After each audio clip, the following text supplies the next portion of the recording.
Submarines have always been shrouded in secrecy, their movements mysterious, their capabilities undisclosed, unseen, unheard, undiscussed.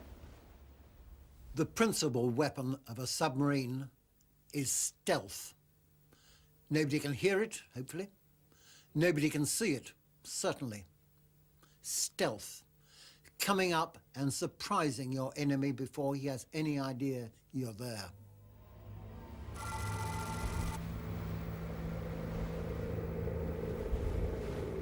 This is the USS Georgia, an Ohio-class ballistic missile nuclear submarine. It is submarines like this which defined the balance between the superpowers throughout the Cold War. That era may be over, but their purpose has not changed. The Georgia contains more explosive power than has ever been unleashed in all of history. More than 1,000 Hiroshimas in one steel hull. They call her a boomer. She is also the longest submarine in the world. But if the ocean were transparent, this is what you would see.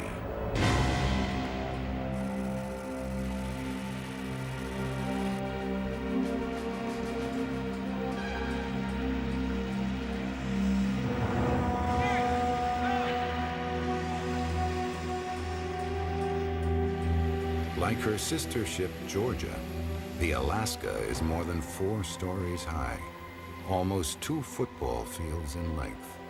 And when she's submerged, she displaces more than 18,000 tons of water.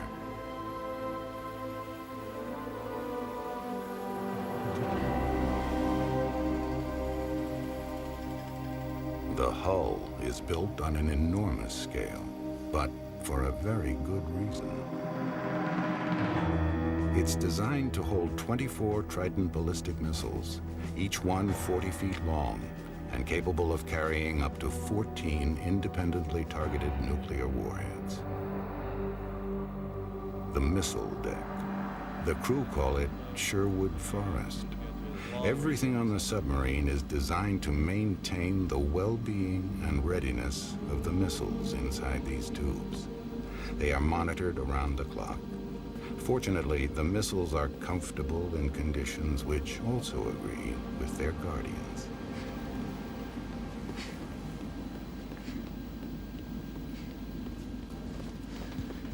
Petty Officer Second Class James McCune is doing his daily run around Sherwood Forest.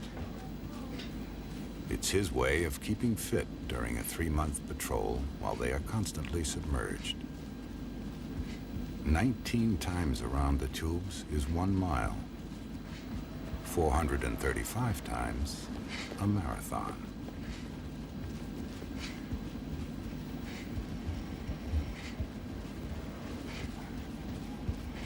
Keeping these missiles in a state of constant readiness is the ultimate responsibility of one man.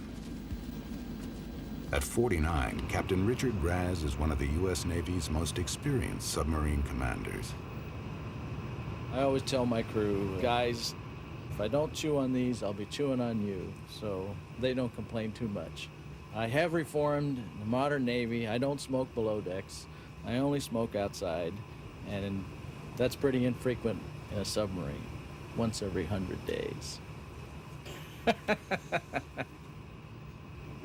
purpose of a boomer is to provide strategic deterrence for the United States. My mission is actually quite simple. Be ready to launch these missiles when directed with little or no probability of anybody's interfering with that action. We do that by remaining undetected, at sea, covert, unlocated by anybody. The whereabouts of Captain Raz and the Georgia may be unknown, but they're certainly not alone out there. There's a similar submarine hiding in the ocean, and it's even bigger.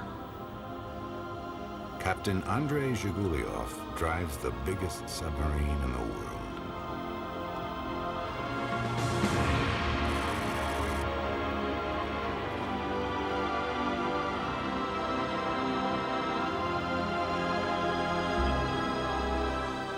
Welcome to the Typhoon, pride of the Russian fleet. An awesome submarine. She has two of just about everything.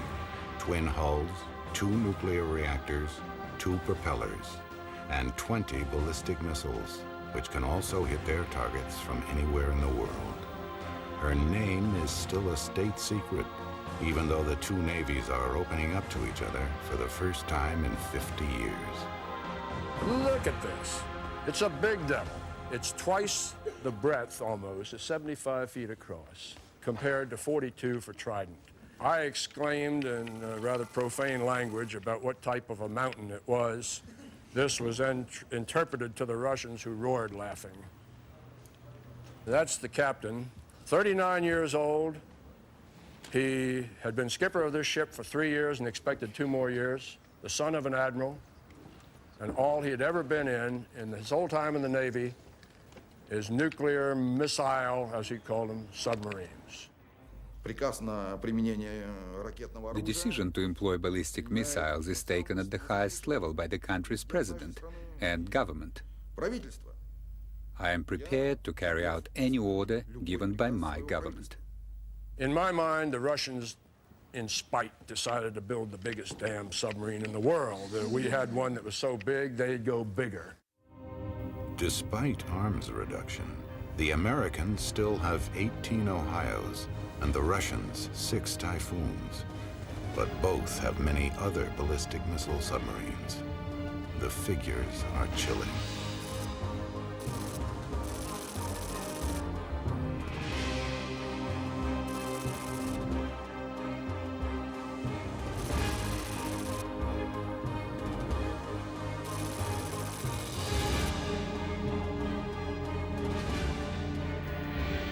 They call it mutually assured destruction. It is the basis of deterrence. I assure you that if the President and the National Command Authority direct me to launch these missiles, they're going to fly.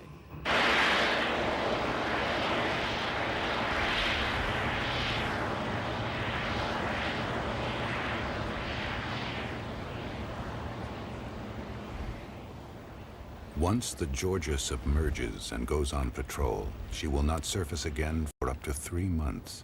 She will spend her time avoiding any contact, her precise whereabouts unknown, even to United States forces.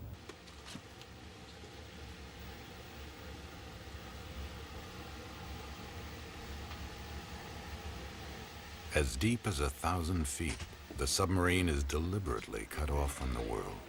Communication is mostly one way. The submarine awaits orders from the National Command Authority, but seldom responds for fear of betraying her position. The crew remains on constant alert, ready to launch the missiles within minutes of receiving an order. Con radio emergency action message is an authenticator test. Recommend alert 1. Radio Con I. Once an emergency action message is received, it is passed to 2 officers who must decode it together.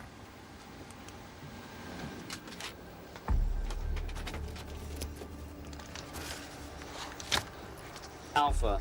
Alpha. Alpha. To do so, they must get sealed codes from a safe within a safe. Only a few officers know the combination of each safe. No one knows both numbers, which are never committed to paper. Authentication required.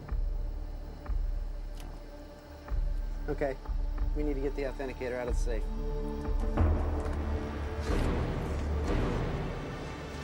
You'll have to leave. You're not authorized to be in here while the safes are open. No one, not even the captain, is allowed to be in this room alone, ever. Captain, we have a properly formatted emergency action message. Request mission to authenticate, sir. I concur, sir. Authenticate. Authenticate, aye, sir. Authentication is... 4 officers must now agree if the codes match those on the message. If so, they know a launch has been ordered. Delta, Charlie, Bravo, Alpha. Sir, the message authenticates. I concur, Captain. Message is authentic. I concur, Captain. Officer deck, man battle stations missile for WSRT, spin up all missiles. Man battle stations missile for WSRT, spin up all missiles. The captain places his launch key, also kept in the safe, around his neck. Watch on general alarm. Got general alarm, aye, sir. Rock,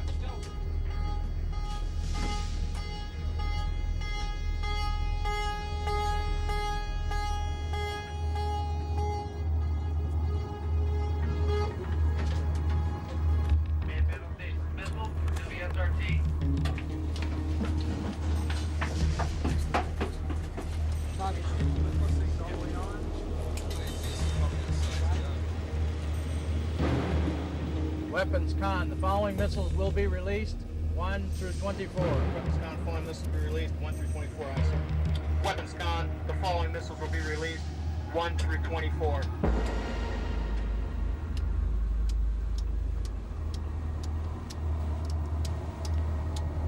Set condition, 1 SQ for WSRT. Captain issues launch orders, which are repeated exactly by the executive officer. The weapons officer must recognize both voices before continuing the procedure. Weapons con, simulate pressurizing release tubes. Ordered launch deck. Simulate pressurized release tubes to order launch deck, aye, sir. Weapons con, simulate pressurizing release tubes to ordered launch deck.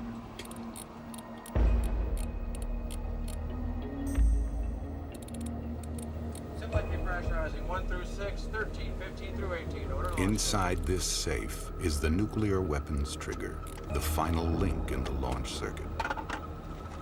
Extend navigation flight control transmission checks completed satisfactory. Weapons con, aye. Transmission checks completed satisfactorily. Weapons standby. Each step of the procedure is dictated strictly according to the launch manual. Nav con, aye. Weapon system condition 1 SQ. Very well.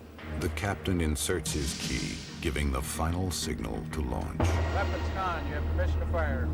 Weapons con, you have permission to fire, aye, sir. Weapons con, you have permission to fire. When we're on patrol and we get messages in of an alert one, it's something that happens all the time. We get them all the time. You never know. Is this the real one? Is this just a training one? Fortunately, we've had all training. We never know when the real one's going to come. While we're out here, we're pretty isolated. Supervisor, initiate countdown. Initiate countdown, aye. To note 1, to note 13. We go through the motions because history has shown that you fight the way you practice. So if the world situation were to change, you'd see a big change in the attitude of the crew, but we'd still do what we were trained to do. If it was for real, it'd be probably a lot quieter, a lot more tense. It'd go the same way, though. Prepare 1. Prepare 1. No one wants to destroy a whole civilization or the whole planet because I think we all know that that's what it would come to if we launched all our weapons. But in order for deterrence to work, we have to be willing to do that if we're called upon by our government to do so. And I believe all of us are willing to do that. To note 2. To note 2.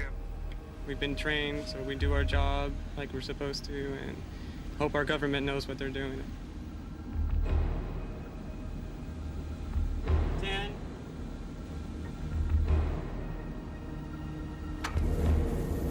One away. One away. If the firing trigger has been closed and the missile has started a launch, I cannot stop it, and it cannot be stopped en route to the target. Those missiles will arrive, and they will detonate. 13 away. Prepare 2. 2 away. 6-1 gag. 14. It's not like a movie like Dr. Strangelove where some computer's making a decision. All of the people involved with the handling of these weapons are carefully screened, carefully monitored, continuously evaluated for their performance, for their stability. And I have to tell you, at the first sign of a weakness, we remove that individual from their responsibilities for the weapons. We are not obligated to allow someone who's having a bad day to continue on. Even if the individual who was having a bad day was the captain, I cannot get to a missile alone. I cannot even get to my launch key alone. My superiors, my executive officer, my weapons officer, my whole crew would know that something is wrong. They all have to participate in the sequence to launch. I can't do it alone. Today, the submarine is linked with nuclear deterrence. But long before nuclear weapons, the submarine itself was a deterrent. Like a shark, you don't have to see it to believe it might be there. This doesn't look much like a submarine, but in fact, well over 2 centuries ago, it was able to make the very first submarine attack. It was called the Turtle and was used to strike at the British fleet during the War of Independence. It was primitive and dangerous, but its inventor was on the right track. There was a valve here for flooding the main ballast tank under us with water and diving the boat. There was a pump here for pumping the ballast tank out again and letting it come up. The propulsion was by the pilot, a one-man boat, of course. The pilot sat and pedaled these pedals here, which in turn rotated the propeller. Quaint as it might appear, the Turtle was designed to sink a ship. And for that, it had an extraordinary weapon system connected to this pointed screw or auger. You see a sort of pointed thing at the top, like a screw, and the idea was to get under the ship he was attacking and drive home this auger. He had a lot of work to do, into the wooden hull above, because of course they were wooden ships in those days, and to that auger was attached a delayed action mine.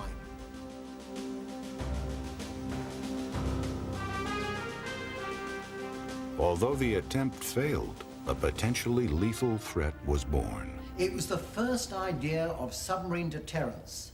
That is, that a very small, underwater, covert threat could scare the pants off a very much more powerful fleet. The idea of traveling underwater has always been associated with deviousness and stealth. Even Leonardo da Vinci is said to have refused to commit plans for a submersible craft of paper because of the evil nature of men who practice assassination at the bottom of the sea.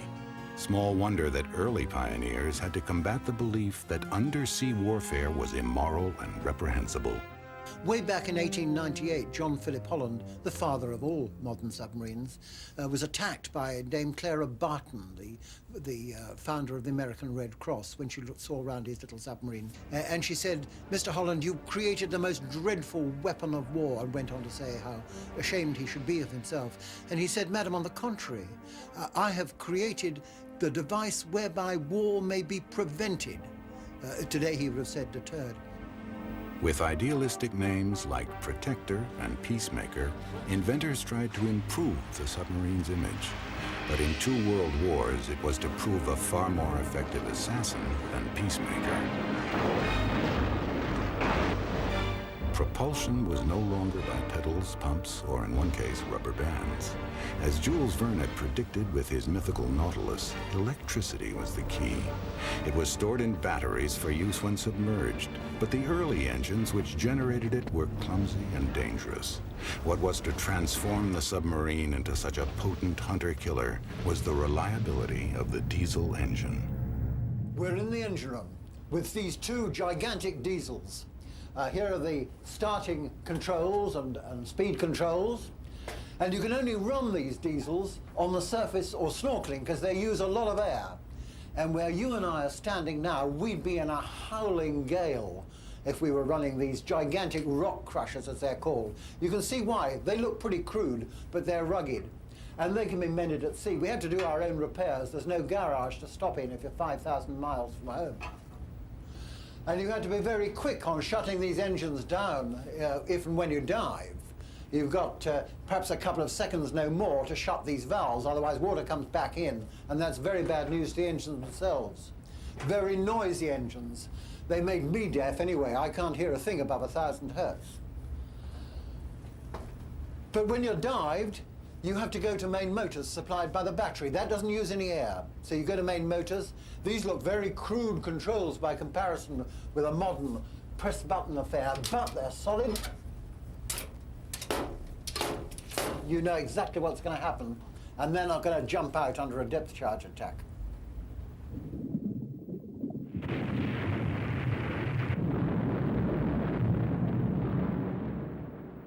For both world wars, submarines were no more than submersible torpedo boats. Let's compare those diesel-electric submarines with whales. Now, we all know that whales have to come up to breathe and also to vent their fouling. Now, a nuclear submarine is not a whale at all. It's not a mammal. It's a true shark.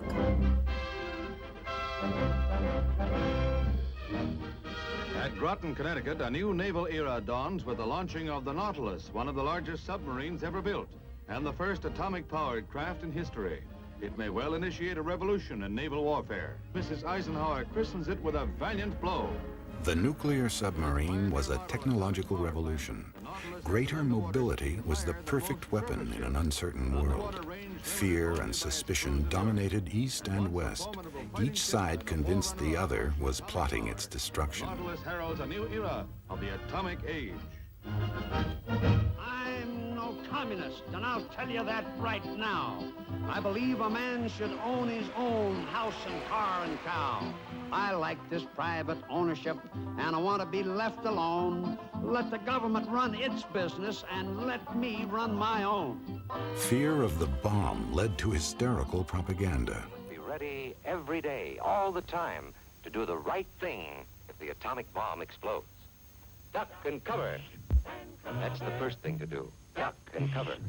First, you duck, and then you cover. He did what we all must learn to do. You and you and you and you, you and you and you and you. duck and cover. How far do you have to be from the blast to live through it? Well, let's take a 20 megaton surface burst. It was the atomic age, and the great symbol of progress was nuclear power. The U.S. Navy thought it might take 20 years to harness it for propulsion, but one man believed otherwise. Hyman G. Rickover has become an American legend. He only ever commanded an ancient minesweeper and never saw combat. In 1949, when he took charge of naval reactors, nuclear submarines were a futuristic dream. And yet by 1960, there were 13 in service and 35 more on the slipways.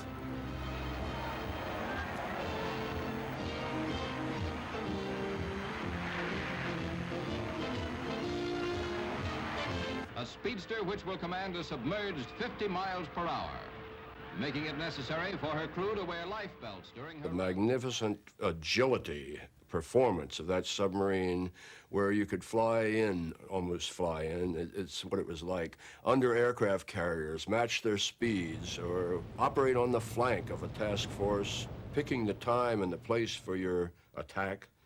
You say to the crew, well, we'll wait till after the movie's over.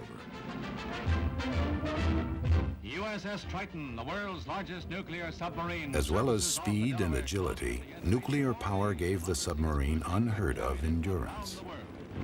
Captain Beach, who skippered the Triton on a course matching... The Triton was a brand new submarine. She had never been to sea. This was the shakedown cruise, and it was the shakedown cruise to end all shakedown cruises. And so, I felt we had really accomplished something. We'd shown that the nuclear submarine could do anything.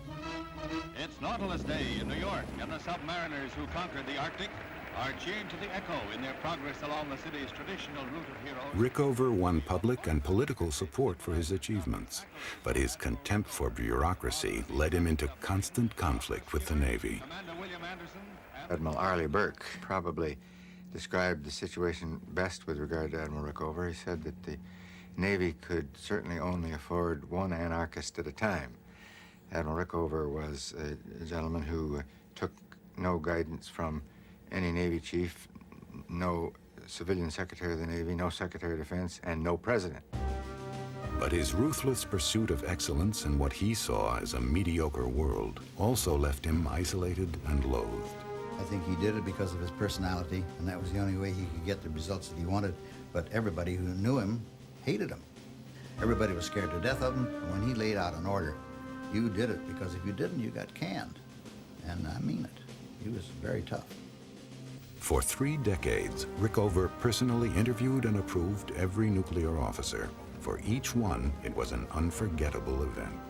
I had You talked to many of the young lieutenants who were being interviewed by Rickover, and so I was perhaps more prepared for the obscenity than most. It was a day-long interview during which I was thrown out of his office on at least 4 occasions for insolence or other answers that did not please him. The trouble with you is you want easy answers, but you don't know the proper questions. Why didn't you think about it at the time and start something? Well, unfortunately, the time that you started in nuclear power in 1946, I was being born. So I admit that I'm coming to the issue late, all right? But well, it's you're the no less a rising concern. Argument with every answer, sarcasm in great quantities, an effort to degrade, to humiliate, to anger. And only Jesus Christ can do all of them. I can't. At the end of the interview, Admiral Rickover said, "Now, what are you going to say when you get back to your office?" And I said, "I'm going to say this was the most fascinating experience of my life." And he said, "Now you're being a greasy aide. Get out of here." Rickover's influence is still felt in every corner of the U.S. nuclear navy. Few dispute his engineering and safety standards, but some believe Rickover's dream was achieved at considerable cost. Admiral Rickover was the right man in the early years. I think that the Navy and individuals in the Navy paid a fearsome price in later years, and there are many broken careers as a result of Admiral Rickover's dictatorial policies. I have to agree with a lot of those who say they don't like his methods, but man, you can't quarrel with the results. 10 years after Rickover's regime ended, nuclear submarines are still commanded by men he selected. And the Admiral slammed his hand down on the desk and he said, "Answer the question." And I said, "Yes, sir. I'm ready to go earn my living." And he said, "Get out of here." Quiet and control, 4 eyes on the Fairwater planes, 3 up. 100 feet, sir. Here I am, 20 years later, driving a nuclear-powered ship. The nuclear submarine became the icon of the Cold War. Its greater mobility and endurance increased its stealth because nuclear submarines could hide anywhere. Previously inaccessible parts of the world acquired new strategic significance. Let's fold up the Mercator projections and look at the globe from above. And we'll see a huge unexplored ocean right at the top, the Arctic. Look, it's bordered on the one half of the circumference by Soviet Russia and on the other half by Canada and Alaska. You can hide under the ice for a submarine, and don't forget there's no other kind of vehicle at all that can get there. You can pop up through the ice and you can fire missiles from there to either side. Early submarine-launched missiles were short-range and had to be located close to the enemy's coastline. But today's long-range missiles can hit their targets from anywhere in the world's oceans. We're talking areas the size of states, huge pieces of ocean. I can go wherever I need to go at will, totally random, continuously ready to launch.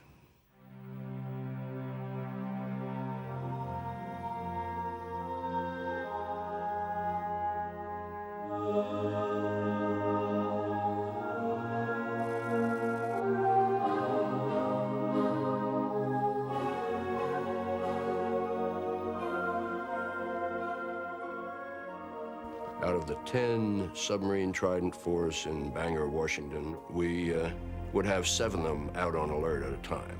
And on every one of those 7 submarines, I have one missile, which would have 3 of its warheads saying Moscow, Kiev, Leningrad. That's for starters, but that's on every one of the 7.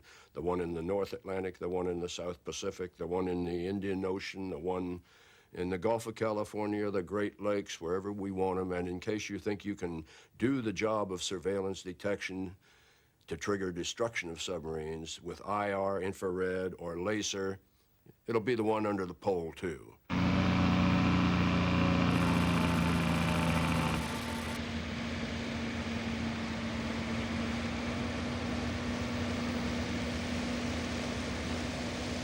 This container holds a Trident missile, or more accurately, since the Navy routinely neither confirms nor denies the presence of nuclear weapons, it can be assumed it does because of something happening 2 miles away.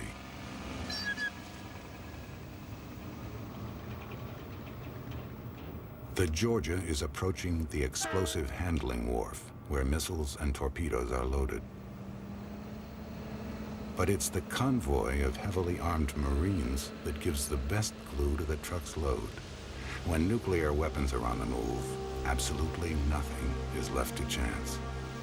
This is the first move in the game. The players are scattered throughout the oceans of the world. The game is hide and seek, but it's a deadly version.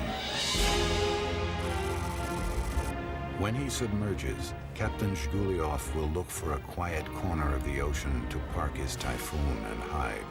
But from what? No missile can find him since his whereabouts are unpredictable. No satellite can see him. No laser yet invented can detect him. He is effectively invisible, except to another submarine. This is the USS Topeka. She's a Los Angeles-class fast attack submarine, a state-of-the-art hunter-killer. Unlike the hunter-killers of World War II, her principal targets are not on the surface. One of her jobs is to seek out enemy submarines like Captain Shguliov's Typhoon, and in wartime, destroy them. In the meantime, it's a secret war. There has indeed been a secret war. Russians versus the West, West versus the Russians. The problem is this. Submarines can't be seen, we all know that. The only way you can detect them is to listen for them. To listen for them with huge ears built into the submarine itself. Leonardo da Vinci once wrote, "If you place the head of a long tube in the water and the other extremity to your ear, you will hear a ship at a great distance from you." In the Second World War, submarines were detected by bouncing sound waves off them. This is the principle of active sonar, but with it goes the risk of revealing your own position. Today, silent listening is the key. Passive sonar.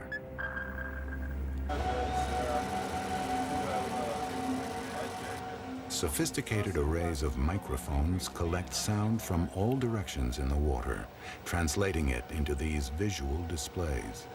Interpreting this information is the science and the art of the sonar man. Now, there's many things in the ocean, and if a submarine is looking for its counterpart, it's got to pick it out from every other kind of sound in the ocean. Now, there's the noise that whales make, burping. There's a noise that sharks make, slithering through the sea and flicking their tails. There's a noise that shrimps make, making love, snap, crackle, and pop, as a matter of fact, it sounds like.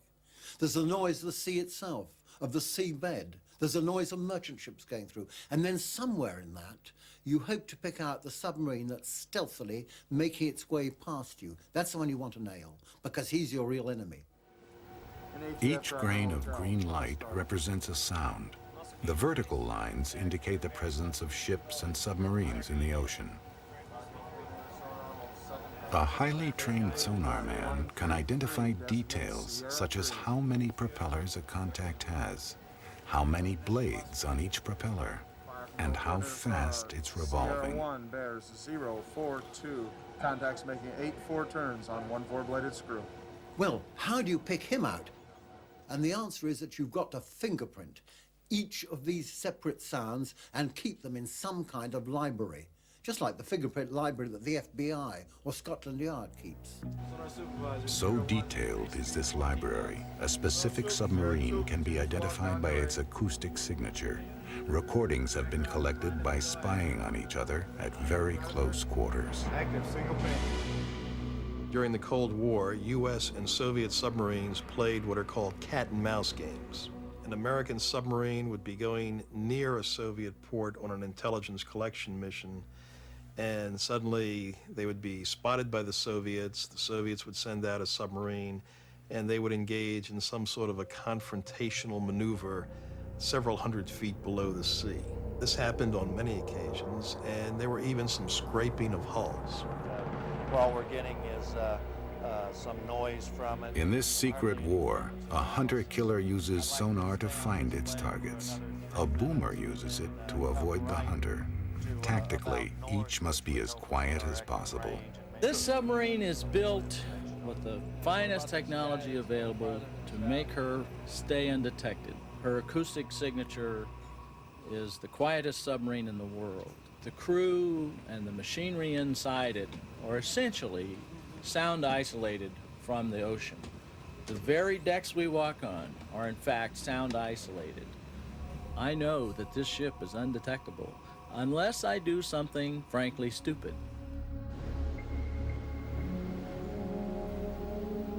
But when leaving port, any submarine is detectable by satellite, by underwater detection systems, and by hostile submarines lying in wait. The game of tag starts here, and to get the edge on your opponent, you have to find his blind spot. Only hears? Not if we stay in his baffles, Seaman Beaumont. Not if we stay in his baffles. Come in behind his propeller and he's deaf as a post. It is now second nature for any submarine commander to look over his shoulder. Each side has its own tactics to check if they're being followed. Now, the way the Soviets chose to do this was to turn around and go back at high speed. Hence the expression Crazy Ivan, because if there was somebody behind them, the first thing the person behind them knew was that this submarine was racing back down the line at them. He turned on us when we weren't suspecting at one time, but we didn't come anywhere near colliding. Brought us a little closer than we wanted to be. Possible aspect change on target. Sonar con eye. Current possible target sig based on bearing rates. Consonar, Crazy Ivan! You're playing a game a lot when you're out there. It's a serious game. He comes at you and you're heading at him, and who's going to turn first? And these incidents have led to real casualties and loss of life, according to reports in the Chicago Tribune. The Tautog had been trailing the Soviet missile sub for some hours when the Soviet sub pulled a Crazy Ivan, came hurtling back toward the Tautog at a fairly decent speed, 12 knots or so, we think. The Tautog, for whatever reason, didn't get deep enough. The underside of the Soviet sub smashed into the Tautog's sail. The Tautog got knocked on its side. Crew members who were sleeping got dumped out of their bunks. Lockers all opened in the kitchen. Jars of cherries splattered all over the place. Tools were popping out of lockers. In the sonar shack, the operators were listening. At some point, picked up the sound that one Navy veteran described to us as being like popping of popcorn. And our people interpreted that as the sound of the Soviet submarine breaking up as it got into the great depths in the ocean there. The Navy will neither confirm nor deny this report, and in the tradition of the Silent Service, refuses to discuss such issues. I, first wouldn't talk about any encounters that I've had that are classified, and I'd like to shoot anybody who would.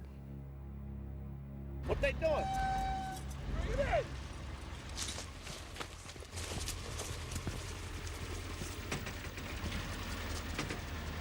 Witnessing this scene, you could be forgiven for imagining that the Cold War is not officially over.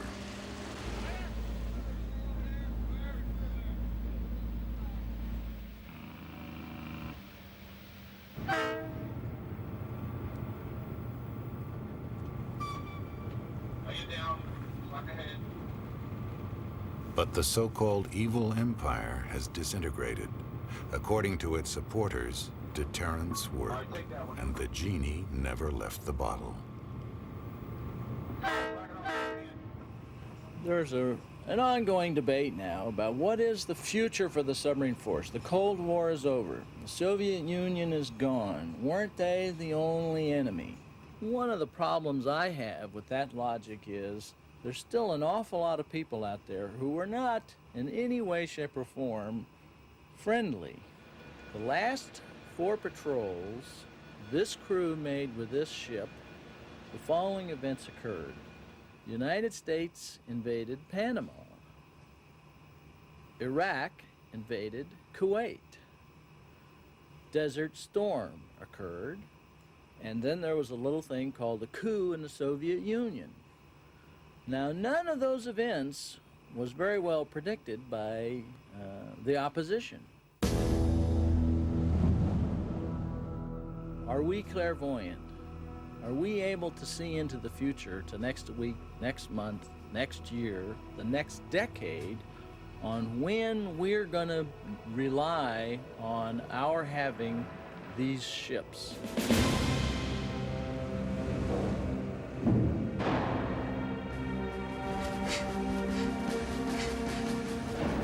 Are these warheads still labeled Moscow, Leningrad, and Kiev? For their part, the Russians have announced that they are no longer targeting U.S. cities.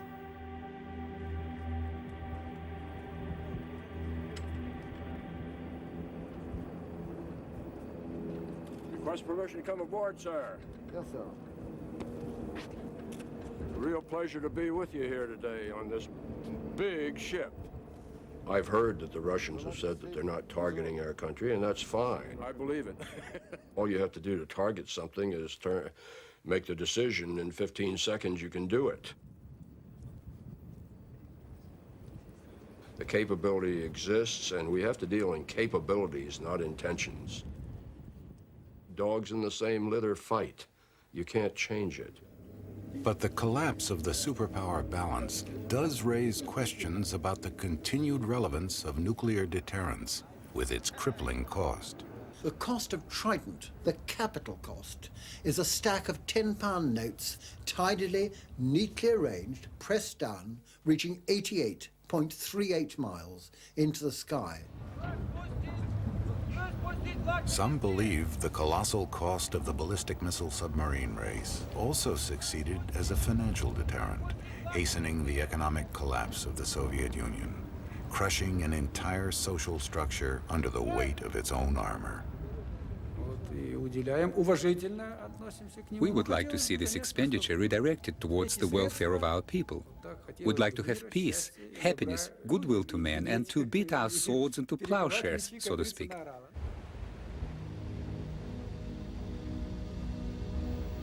When the Turtle was peddled out into New York Harbor, its inventor could hardly have imagined that the principle he was demonstrating would one day have the capacity to destroy the entire planet. But in a fragmenting world, is there still room for this ultimate deterrent? Out in the oceans, today's submariners continue to do their job. I must assure you that if I ever have to go up against another submarine, I'm gonna win. And I'm gonna win because I have the best ship and I have the best crew and I know how to fight a submarine. I've been trained that my whole adult life. I'm really good at it. Diving officer, surf the ship using high-pressure air. Surface, surface, surface.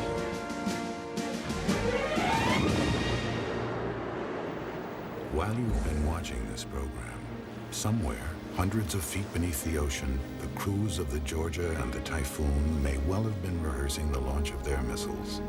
They are out there now, maybe only a few hundred miles from where you are, waiting for the call.